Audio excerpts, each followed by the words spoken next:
You're listening to His Empire of Dirt by Pearlandpine. Chapter 37, Michael Afton Bleeds. Mike sleeps in a booth in the diner that night. He's got a key, something that was evidently a huge deal because Junior had handed it to him with damn near tears in his eyes, for when he closes.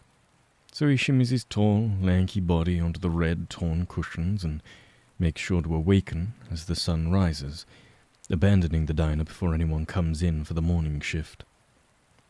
Both strategically and frugally, Mike doesn't spend a lot of money, so he has just enough to rent a car. He avoids driving by the shop or by campus, lest any of his friends see him. He makes sure to park at a coffee shop down the road that he can spy on the apartment from. No one leaves the apartment but Henry, who is gone for most of the day. Mike will wait. He waited years for Dad. He waited years to die. He can wait a few hours to live. He doesn't eat the whole time, nor does he drink. It doesn't really bother him. The gun on his belt weighs down on him like 1,000,000 bricks, and he pretends to pray that he'll never have to use it. He can't seem to stop thinking about his interaction with the alternate universe version of his parents, and he's sure he's gaining the wrong lesson from the experience, but he thinks he can choose to be better. And I'm not worth it to him.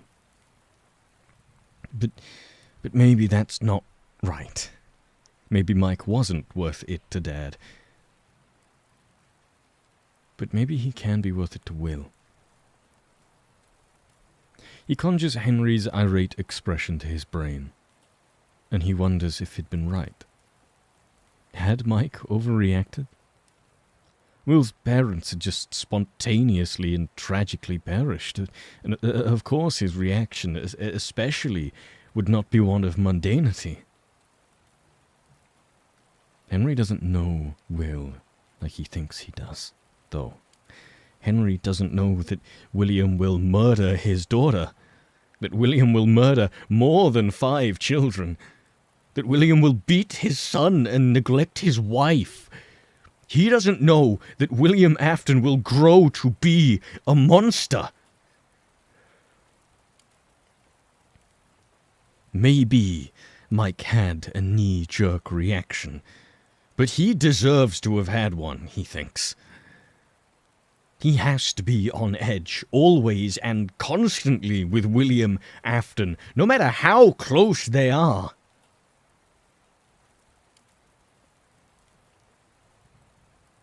But he made a promise. He doesn't want to break it again. Truly, he doesn't. Maybe he had been a fool. Maybe he had been desperate. But when Will had succumbed to the madness in his brain, all Mike could think of was Frank Sinatra playing on the record player, swooning Mike into damned immortality, and Mike couldn't let that little boy suffer again. Mike just wants a happy ending. If killing Will is the key to that, then does that make him selfish? Does that make Mike a monster too? Dad had slaughtered because he thought that it was the treasure he'd been searching for his entire life. He thought that death would reap life, that he had sought after, obsessed over, needed so awfully. Maybe Dad and I are just alike. Mike sighs. He just wants to be worth something. He just wants his gentle epilogue. He just wants to get high with his best friends. They hate him now, though. The betrayed expression smeared on their faces had broken Mike's heart. I am worth changing over, he thinks. Be nice to yourself. You're a good person. You're decent. Mike thinks these things over and over, abstract mantras to will himself into contentment and joy. And he wishes for nothing more than for these things to be true. If they're true, maybe Henry and the others can forgive him. If all those things are true, maybe William will understand. Maybe William will denounce his actions and forgive Mike. Mike chuckles a bit to himself. Fancy that. He'd never thought he'd be chasing after genuine forgiveness from William Afton. He had sought it for so many years, keeping his father's dirty secrets because of it. But he never needed forgiveness from Dad. After all, Dad let Mike kill Evan. They were both culpable. They just suffered in entirely opposing ways. One became a monster. One abetted and fell to the monster. They both killed each other over and over, physically and mentally.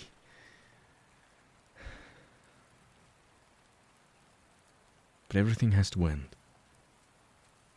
Even this. Even Mike's time in the past. Maybe it'll be slow.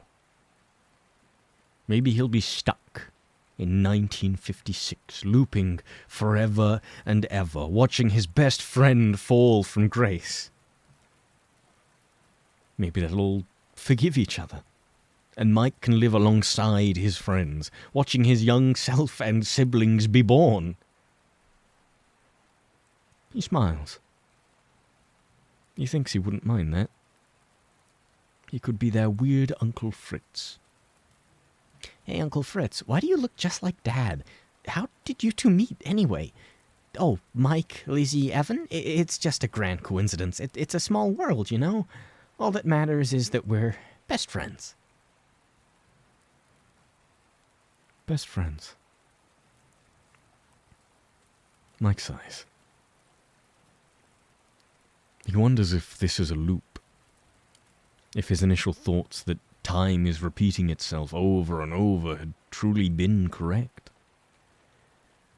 After all, if Dad wasn't a monster, Mike wouldn't go into the pit. If Mike helps his father now, Dad isn't abusive, and Mike doesn't go into the pit. Mike doesn't even die. At least, not in the horrible ways he has. Global warming. Yeah, that's it. He laughs again. Never thought he'd find solace in global warming. At least, if this all is a loop, he's destined to watch his father fall. At least he can do it with good company. At least he can take gratifying pity in the fact that he had, for at least a few months, been safe, been loved, been sought after. He never thought that would happen. He never thought he would have deserved it. Oh, this worker I know. Really good listener. Selfless. Decent. Now that he's thinking clearly, can Mike really kill his best friend? The alternate version of his mother told him to put a bullet between the eyes of anyone that dared hurt him, but now that Mike's brain is sober and his hands are still, he can't comprehend it. He couldn't even have killed Dad, no matter how many times he tried. How could he kill someone that takes him on pranks and gets him high and has damn interventions for? How could he kill his best friend? He doesn't think he's a monster. At least a little bit. He feels like shit for breaking his promise. But William had begun breaking his, too. But Will's manic, Will's sick, but so is Mike. And therefore, so is Fritz. We think you're shell-shocked. Of course he would need to erase the thing at the source of his trauma. He can't believe he almost did that just because he was scared. William needs help. He needs help. The gun feels heavy. If he doesn't get help, though, he kills. There's a difference between him and other sick people. There's something in his soul. Can a promise to his childhood imaginary friend truly outweigh the depravity that darkens his being and seeps outward through his sharp knife? Is Michael Afton enough to save everyone?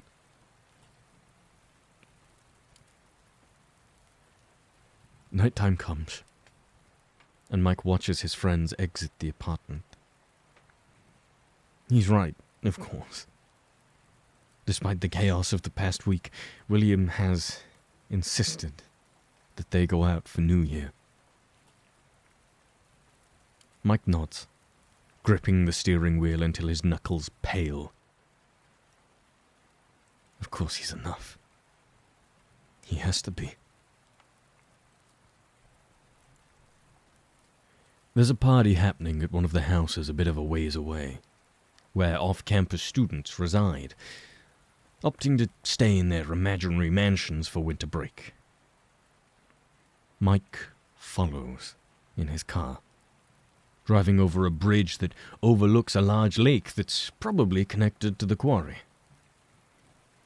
After parking, Mike watches his friends enter the house, and after a bit, he pulls his hood over his head and walks into the house as well.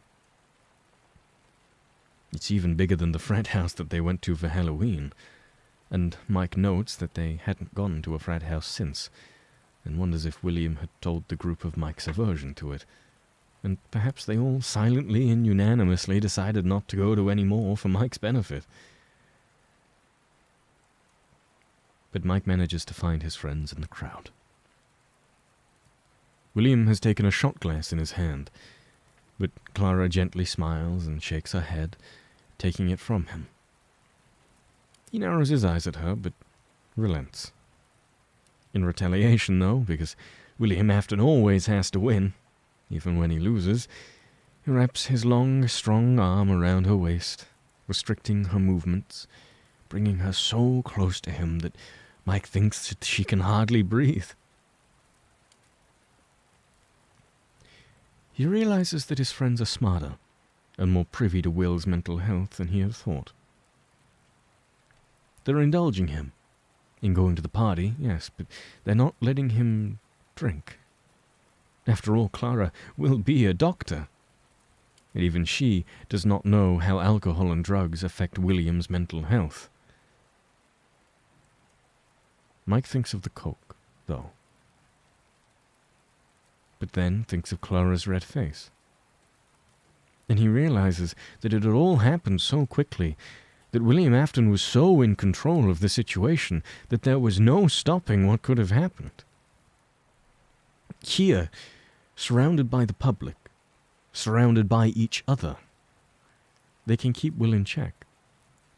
At least, they can stop him from doing something so explosive because of the other people around them. Maybe they do know Will's head, but they don't know his soul. Mike knows the worst of William, but now he also knows the best of him. He knows William Afton is capable of caring for someone, Hell, it seems like he can even love someone, but he only loves us because he thinks we're his things, that we belong to him. Is William the most robotic of them all? Unable to bring about a selfless bone in his body, only seeking redemption to aid himself, not truly to vindicate himself to those around him. Even Mike's not sure. And he thinks that they're best friends. Horrifically, William knows him better than he even knows himself. Dad had always made sure of that too. It's almost midnight, and the party has been horrifically normal. Mike's been sipping on a beer just to appear normal in the crowd, and when girls, and to his immense surprise a couple of guys, flirt with him, he falsely excuses himself to go to the bathroom. It's just a few minutes before midnight, and William doesn't let go of Clara. He's anchored himself to her, and Mike's sure that Will's fingers could dig in roughly enough to bruise her waist, and it makes Mike's stomach somersault when William withdraws his lighter from his pocket and references it to the group. Mike hurries to the second story as they walk outside, because he's noticed a balcony up there that overlooks the porch, so he can eavesdrop without being seen. The air is brisk, so Mike hugs his arms to his chest, and he listens to his friends exit the house and step into the cold. Henry puts his jacket around Bella's arms, and William just holds Clara closer as he brings a cigarette to his mouth, smiling unnaturally.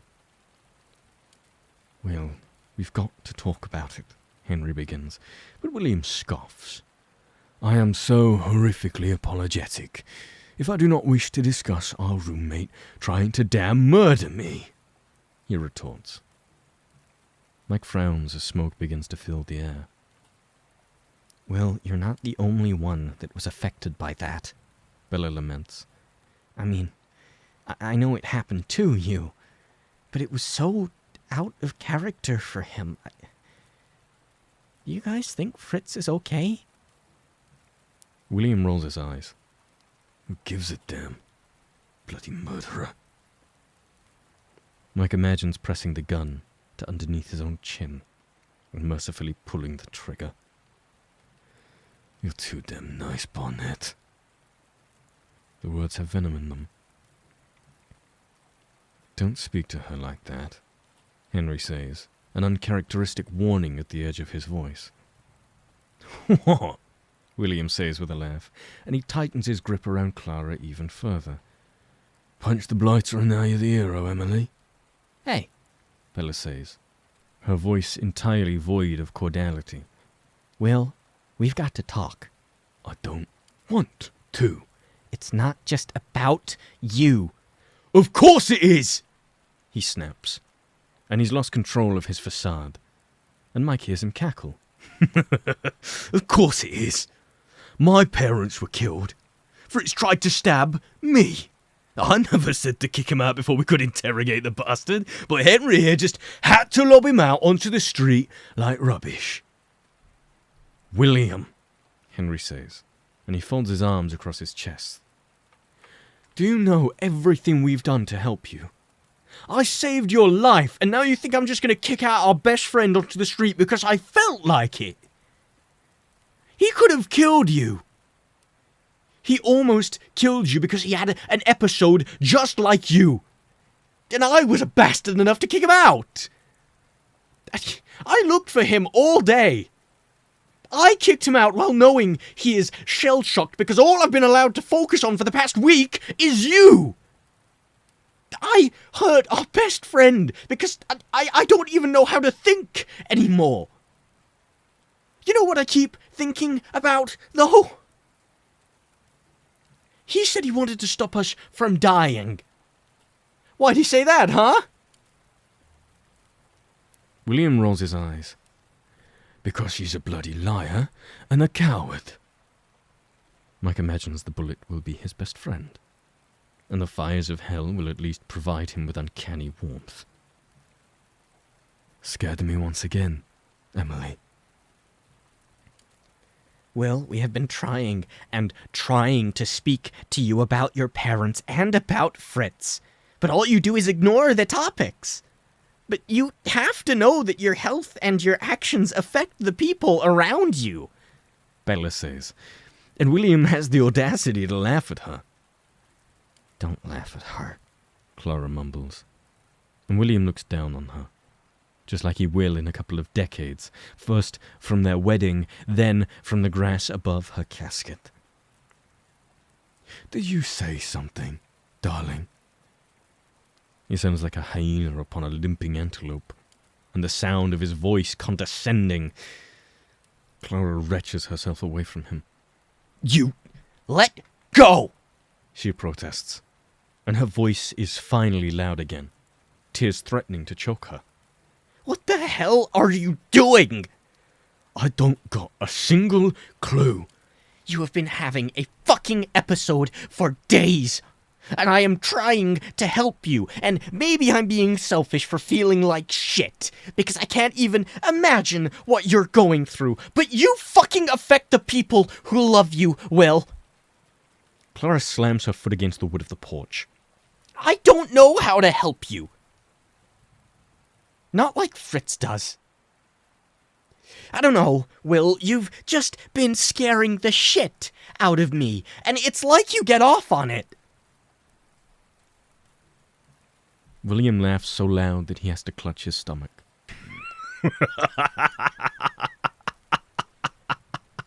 You don't know what real fear's like, love! Hey, Henry says, and he steps in front of Clara, a protective barrier between him and the girls. His arms look big under his shirt, his eyes flaring with rage. Are you threatening her, Afton? Oh, big ol' Henry Emily, here to save the day. You don't know how to save a single goddamn thing. Stop talking. Henry sighs and rubs at his temples, and William looks entirely amused with the situation. Mike's heart races in his chest, because Dad never let the facade slip in front of his loved ones. Not until it was too late. If he's acting like this now because of the random death of his parents, Mike can't imagine what he'll do. He's young and strong and pissed. He could kill them all if he felt like it. The gun feels so heavy. Will, Henry continues, his voice softer. You're going to get help for your head. You admitted that you need help, and I'm so proud of you for that. I love you, okay? We're going to be here for you. But no matter what you are going through, you don't get to talk to us like this. I don't give a damn if the entire fucking universe is about to explode. You don't get to talk to Clara or Bella like that. And you don't get to talk to me like that. Understand? Now, we want to go inside and have a good time. And tomorrow, we are going to talk about your parents and about Fritz. That's what's happening.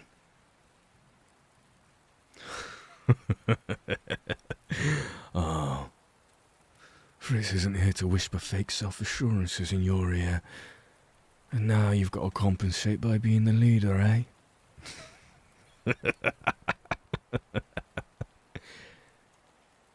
William exhales smoke onto Henry's face. Out for my head. Do you think there's a single goddamn thing that will begin to reverse what's happened to me, Emily? No. This is just the way that I am. This entire bloody time, it's just been a fucking act. to keep you all amused. Little fucking things running around like a goddamn circus. And I'll say it. You lot are the most entertaining circus I have ever seen. Falling in love with me and each other like a bunch of dimwits. Oh, John and Beatrice go up in flames, and you want to talk about it? Fine. We'll talk about it. I wish I was there to light the fucking fire. You know?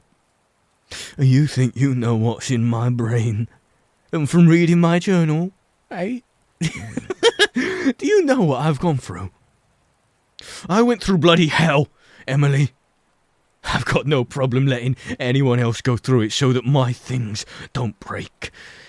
And that's all you are, you lot. My bloody fucking things. Machines for me to fix. Because if it weren't for me, you'd all be a fucking wreck. So I don't want to hear about what's gonna happen and what we're gonna talk about. I get to say what we're gonna do because you belong to me. Do you understand that? You all!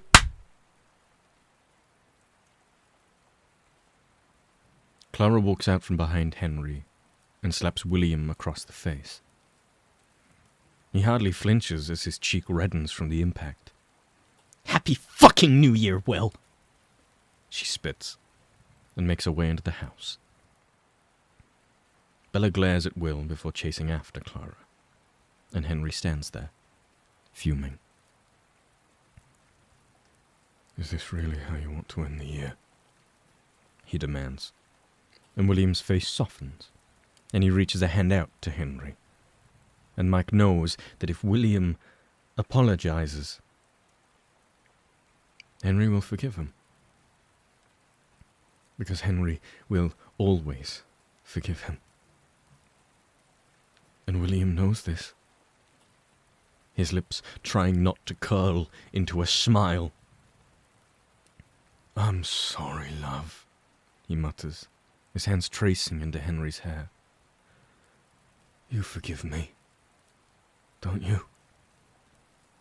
Well, Henry says, his voice steady. Please don't do this. Do what? His voice is teasing, nearly menacing. Don't act like you own anyone. Don't call me love when you know you're not ready for it yet. William's face entirely darkens. Don't you tell me what to... I know I said I wouldn't give up on you, Henry says, and he brushes William's hand away. But I'm so heartbroken, and you can't see that. Can't you see, Will? Can't you see how much other people love you?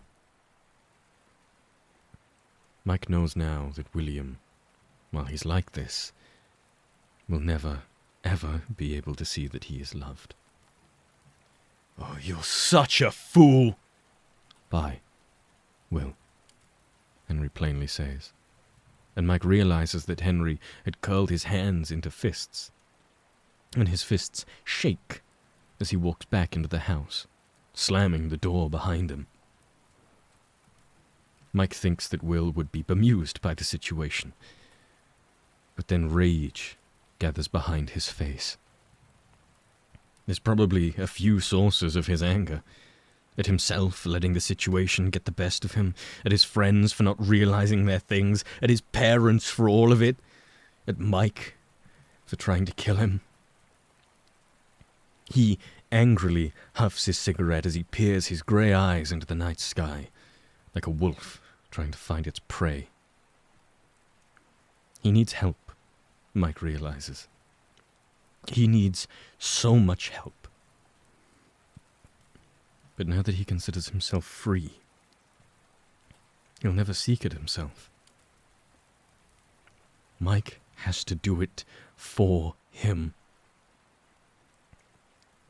The door slides open. "Finally," the student says, smiling at Will. "Did you light me up, man? I've been looking for a lighter all over the place." The student waves his own cigarette towards Will, pressing it to his mouth and leaning close to him so that Will can ignite the end. Mike watches the gears turn in Will's head.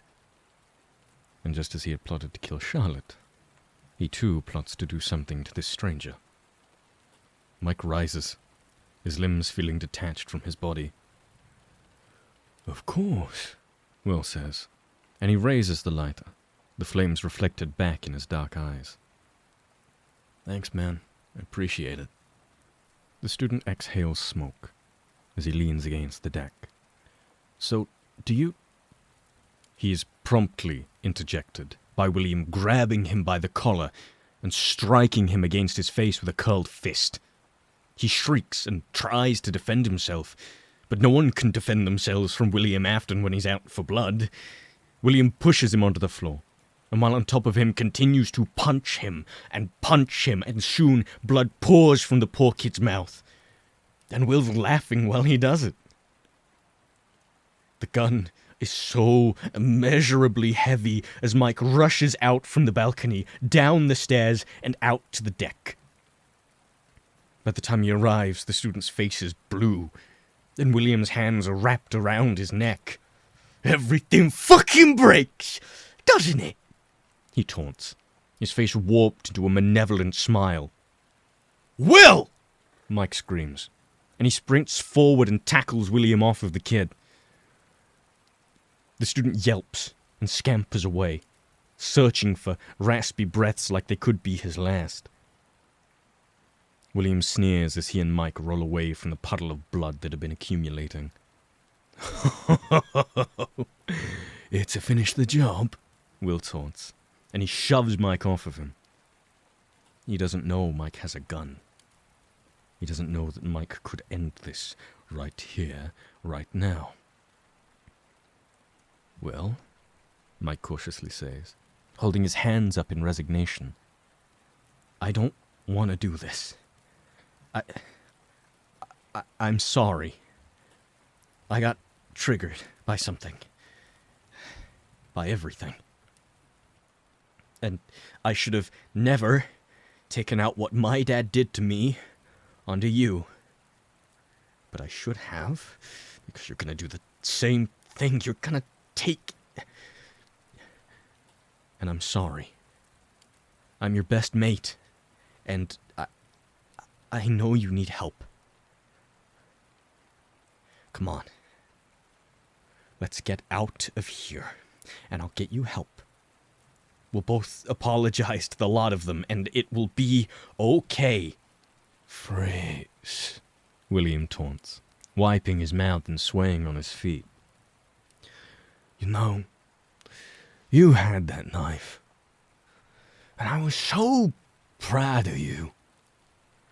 Finally, like me, just like I always thought. I bet that's the first time anyone's ever been proud of you, eh, Fritz? What an ace. Finally taking control of his life for once." William takes a step forward, and it echoes all throughout the night. "You know what I realized though, mate? You never could have stabbed me. You know why I said not to hurt you? It's because I wanted to ask you, what does it feel like being so close to extinguishing life, to finally freeing yourself, only to stumble because you're pathetic? The gun is calling to you, Mike. You don't mean that. You're having an episode. An episode! William laughs, like it's the funniest thing he's ever heard. And he points to his heart. "This is who I am, you dolt! Oh, you keep convincing yourself that I can change. Yeah? Because if I can, you can, right? If you save William Afton, you can save Fritz Smith and finally be worthy of life. Well, what do you think now, Fritz? Eh? Finally want to fucking off yourself because you realise that you could never amount to anything, that you could never even save your best mate. Mike wants to howl. Please, don't say that. He stammers. And William laughs at his stutter. I don't know why. I don't know why I ever thought we were alike, you know. Where I see opportunity, you see nothing. Because that's all you are, Fritz. Just nothing. Just clinging on to others like a bloody parasite. All you do is infect people around you so that you can feel real. You aren't even human, Fritz. You're just a shadow of other people. You're just my shadow. Mike furrows his brow and shakes his head. I'm more than... Name one thing you have accomplished that would have happened if it hadn't been for me. When Mike is silent for more than a beat, William points at him, and he chuckles. Exactly. You are just a thing. Just my thing. And I will bloody break and fix my things how I see fit. Understand? He takes another step forward, and Mike nearly shrinks onto himself. But then he thinks of his father throwing the glass across the room, telling Mike that he deserved it, and William telling him that he didn't deserve any of it, and... No. He is not going to let his father kill his best friend. He can't lose anyone else. I know that you're drowning. I know there are bombs, and I know you're scared, but I'm here. And I know you don't mean any of it. William punches him. Hard. Punches him so hard that Mike falls backwards, the gun pressing into his spine. And William grabs him by the collar and laughs, blood trickling from Mike's nose and mingling into his mouth. You're a murderer, Fritz. And you're not even good at it. I'm decent. And it has to be true, because William said so. You're a loser. You're a loser. A tear falls from Mike's face. Because he's lost. He's lost. And his family is calling him home. How couldn't he have heard it before? The gun his mother gave him was for anyone that hurt him. And no one hurts Michael Afton more than himself. But he doesn't like guns. The bridge. Mike's tired. He's always been tired, he supposes. No, he doesn't suppose. He just knows. His best friends are horrified of him. And William... No. The host, in which Mike is the parasite of, because Will's right, he's not decent, he's just a fucking parasite, despises him and wants to hit him, and William rears his fist and taunts. I hate you, Fritz Smith. And Mike is just a little kid again. And he yells, "Dad, please, stop!" He manages to wrangle himself away from his father's wrath, and his hands levitate to the gun. But guns are cold, and Mike craves the warmth. So he lets his hand dangle. He wipes his lip and stares at William, and then he woefully chuckles. "I guess we both broke our promises," he whispers.